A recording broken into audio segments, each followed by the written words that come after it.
说，所谓大陆的网友在台湾散布的一个疫情的假信息，都是民进党的政府编制的一个谎言。其实我认为国台办他们发言人讲的，他讲的这句话本身就假讯息了。部长，我针对了新冠肺炎疫情，近来是我们全国上下的民众最关心的一个事件，但是我们现在常常有听到，就是说在网络上有很多不实的一个信息。从1月23号到2月28号这一段时间，你知道吗？在这一个月疫情相关的一个假信息的案件有多少？我们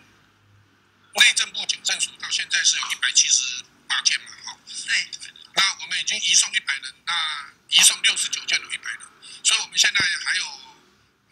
大概100件左右，也正在全力的侦办中。所以这一部分我们包括刑事警察局，我们相关的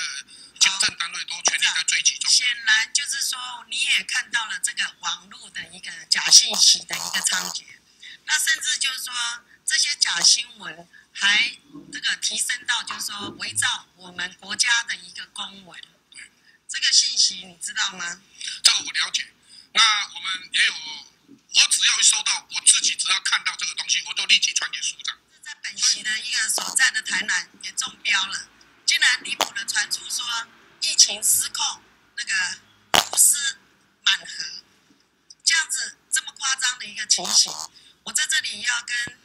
警政署做一个就是询问，他甚至用了很多是假账号。这个假账号传了信息后，他很快的就去关闭了这个假账号，甚至就是说，在昨天下午，中国的国台办还特别发了一个新闻稿说，所谓大陆的网友在台湾散布的一个疫情的假信息，都是民进党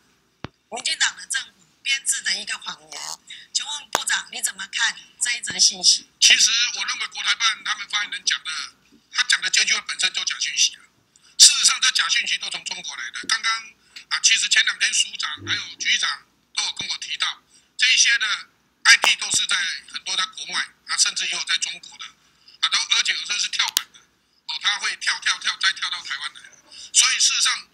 我们虽然警政机关现在是178件，但是我跟委员报告，调查局也有在处理，我相信海巡署应该也有在处理。只要我们有侦查职权的，其实都有在处理这些相关的讯息，那我们一定会全力追击。所以部长，你的意思是说，